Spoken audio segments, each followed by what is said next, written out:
guys, before we get into the video, I have a surprise for you, and that is... Announce yourself, babe. Yo. What's up? He just wanted to say hi to you guys, because it's been a while since when I've shot a video and he's called and been able to, like... You get what? Babe, never mind, that's fucked up. I fucked it up. No, it's cool. It's cool. Keep it in there. No! Yeah. I'm bad with words, babe. You know this. You're doing fine. Everyone that writes me and says you're doing an excellent job with your videos. They love the energy. They love how you look. You're looking great. Oh. Thumbnails are great. Greatest titles ever. Anyway, so yeah, if I don't win my appeal or anything, the latest I should be home is the beginning to the middle of 26, but it's looking like I should be home by next Christmas.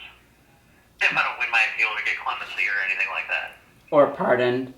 Or something like that. I don't... Or pardon, you know, right. But if you do a pardon, can you get, like, your gun rights back?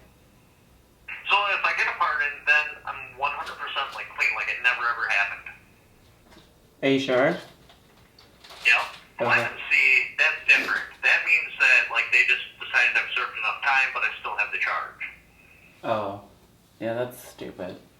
Would I get clemency? Probably not under Biden, considering it's a gun crime and all, but hopefully, you know, maybe Trump will give it to me. You never know. Yeah, I mean, if you make enough noise, hopefully. Yes, and that's up to you guys, the viewers. The more noise you make, the more people I hear about my case, the better chance I got of any of these things working out. So they should definitely write a letter? Or what should they do? Whatever they want. They could hit somebody up on social media, they could write a letter, they could just share the video to someone. The bigger the video is, the more people that hear about it, the better chance I got, because this case is a lot of really, really bad case law. So, Oh, yeah. I mean, if anybody, like, seriously looked at it, like, you know, an appellate judge or something like that, like, with the eye, like, hey, you know, should this stay on the books? They're gonna say no.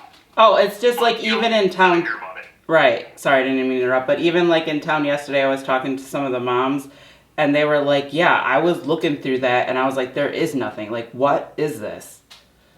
So... Yeah. Well, it's the same thing. But you gotta remember, we didn't go to trial to determine whether or not the auto key card was or was not a machine gun. That was not what was happening there. The trial was, did I or did I not make a YouTube video? Yes. It was still kind of a, is it a machine gun or not, but we couldn't, like, really... No, this is about the prosecutor and her being sensitive and... Well, we're not gonna go down that road. But anyways, we couldn't really emphasize, you know, the legality of it because you're not supposed to put a legal question in front of the jury, and they counted that as a jury nullification argument. So it's more based on, did I shoot the videos or not? Yes, I shot the videos. So. Yeah, but there was no crime that happened. Well, yeah, because this should have went to civil court first. Or the ATF agent just shouldn't have lied. Yeah, I mean, that would have been nice too. But we should have got a cease and desist. It should have went to civil court. They should have determined the legality of it. And then if we continued the conduct after that point, after like, okay, this is illegal, it wouldn't have been found illegal because we would have won as soon as the bump stock case was done. But if it was determined legal and we continued the conduct after that point, now you have grounds to indict. Yeah. But whatever, it is what it is. Gosh, this is going to be a whole video in itself, just this phone call. Sorry. Yeah, but I'll let you go, babe. No, it's okay. I love talking to you. I love talking to you, and I'm sure everyone loves hearing from you because they always comment, so. I know. Make sure to get as many comments as you can and screenshot them to me because right now our mail is all janky and, yeah, it's just not working out very well. Yeah, that's stupid, and that's supposed to be a low. I know. But, alright, I love you, babe. Okay. Have a good day shooting your video. Bye. Okay, love you. Love you. Bye. Love you, bye. Alright, I hope you guys enjoyed that little conversation with Matthew on the phone. I love when I'm shooting or I'm about to shoot and I can just, he calls and then he's able to say something because it's just nice to hear his voice. I'm sure for you guys, because you guys haven't, besides watching videos, I mean, his past videos, you guys don't get to hear his, like, voice is up to date. You guys know what I mean. I'm bad with words. I don't need to keep saying this. I really should make a shirt saying I'm bad with words. Would you guys buy that?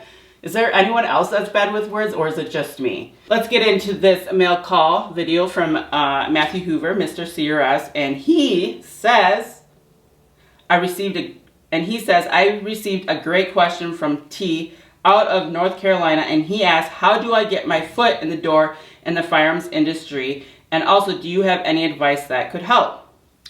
Wow, such a great question, T. There is so much to unpack here. So let's start from where you are, on the outside looking in. And before you make that first step, you got to understand that there are risks, and you have to be willing to pay the price if need to be. The 2A is the last major civil rights fight, and someone running a gun shop is seen by some as the devil going after children, and that our very belief allows people to justify any and all attacks on you, your livelihood, and your family when someone can put you in a box as less than a human. There is absolutely nothing they won't do to you. So understand that even if you do everything 100% correct, stop it! There's absolutely nothing they won't do to you. So understand that even if you do everything 100% correct and by the book, you could find yourself in front of a federal jury facing up to 20 years because a gun that you sold just so happened to kill someone. So if you're willing to pay the price for the greatest fight in American history, I encourage you to do so. You'll be one of the few who stood tall against an enemy to the constitutional republic that is bigger and stronger. So now that we're past that, if you still want to get into the firearms bits, there are a few ways to do it.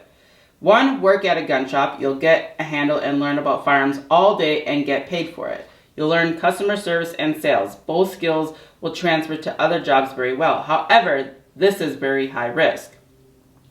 You'll be the one on camera handling the firearm over to the potential mass shooter, and you'll be the one they said failed to do the job. 2, I think this is the safest way. Start a YouTube channel. Yeah, I know what you all are saying, but aren't you in prison for a YouTube video? You gotta remember though, I am not the rule, I am the exception. I promise you that no prosecutor worth their weight in salt would try to bring up a case like mine on someone else. I don't know about that. These people here are fucking brutal. I just don't trust anyone, okay? There's a whole bunch of political people out there. I don't trust anybody. Anyways, it'd make them look like a retard because there is no legal standing to support it, and the whole case would be public as hell. There are a ton of skills you'll learn doing YouTube that can translate to other jobs like marketing, editing. As you grow, you'll end up meeting other people in the firearm industry that you'll get plugged in, but be aware there are some downsides like busting your ass for years before you start bringing in money because the firearm manufacturers do not have your back. You won't get sponsorships or any other kinds of outside of help. The main downfall is that YouTube will shut your money off for any reason they want, even though it's your livelihood, but evil people don't get to enjoy the same secure living that the rest of Americans do. Basically, every video you make will have anti-gun lawyers emailing and calling YouTube trying to get you pulled from the platform, and sometimes it does work. So after all that, do I think this is a good way to get in the firearms industry? Hell yes, we are the face of the Second Amendment and we need to stand up for what is right because eat shit, it says shall not be infringed. You can take your sporting purposes and shove them up your ass. Fuck the unconstitutional NFA. That mess needs to go. America. LOL. Anyways, 3, you open a gun shop. Now there's a trick to this. See, if you just open a gun shop and the anti-gunners have a roadblock after roadblock from banking to advertising, making it very hard for you to do business, much less grow a business. So what you need to do is this. Open a gas station. Yeah, you heard me. Either that or resale shop. Honestly, really anything that you can do to get your resale license and get commercial property. Then after that, you can get your FFL or Federal Firearms License. That's what FFL is. So you can sell gas in front and guns in the back. Anything so you don't have to carry the name gun shop. If you do this, you'll avoid 99% of the roadblocks, but in place by anti-gunners everywhere. I don't think so. I don't believe that. Because they had to make exceptions for places like Walmart that sells firearms, but not primarily. Smart, right? The point is, you want a shop that says we are not exclusively a gun shop, we are XYZ. We just so happen to sell guns because we support the Constitution and our local community. Boom, now you can run ads on social media or whatever you want. Just have something for everyone to buy. But you also need to do it right. LLC and everything. Business 101, y'all. Yeah, you'll have to get your FFL license and probably get your SOT just in case, because although Matthew had his SOT and seems like that didn't even matter in trial or court or any of that, even though that isn't a machine gun. But I could just, it's like a circle thing. I could just keep going on and on, but whatever. Anyways, congratulations. Now you have your very own gun shop. Yeah, have some new guns on the wall, but your bread and butter will be used firearms and transfer fees. The internet can sell brand new guns at $5 to $10 over cost. You can't, so it would behoove you to have cheap transfer fees. I don't know. Just for handling some simple paperwork, you'll make an extreme profit for $20 or more. And not only will your customers be on cloud 9 from paying a cheap-ass transfer fee, they'll also walk out of your shop with ammo, earplugs, targets, and if it's a good day, a second firearm. There will be lots of times where they enter your shop for a $20 transfer and end up spending $100 to $500. This is where good customer service skills will come into play. You want to form a rapport with every single person that walks through your doors and upsell.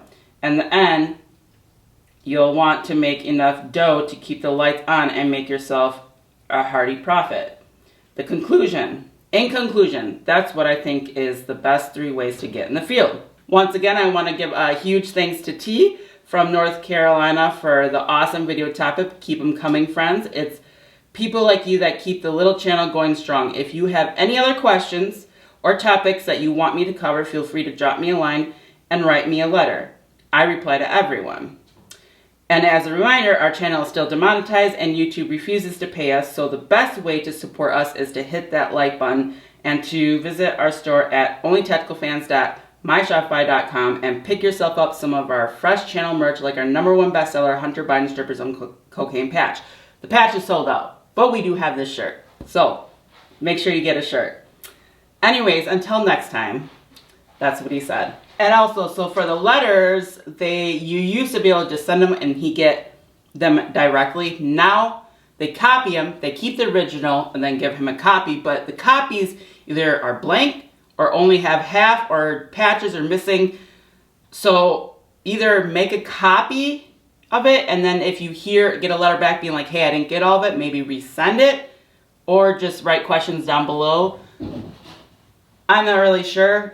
It sucks because it's the same thing with pictures. Before you could send them 4x6 or 5x7 pictures and he get the actual picture. No. Now, if you send them pictures, they're just going to photocopy it. So it's like, okay, well, I'm not going to just pay that money for them to keep that. I'm just going to, might as well print it off paper. But anyways, I'm going off the rant. So if you guys like this video, don't forget to give it a comment and subscribe and a like. And if you guys like to continue to support this channel, there'll be links down in the description. And until next video, guys, peace. But anyways, Poppy and cats. I swear to gosh.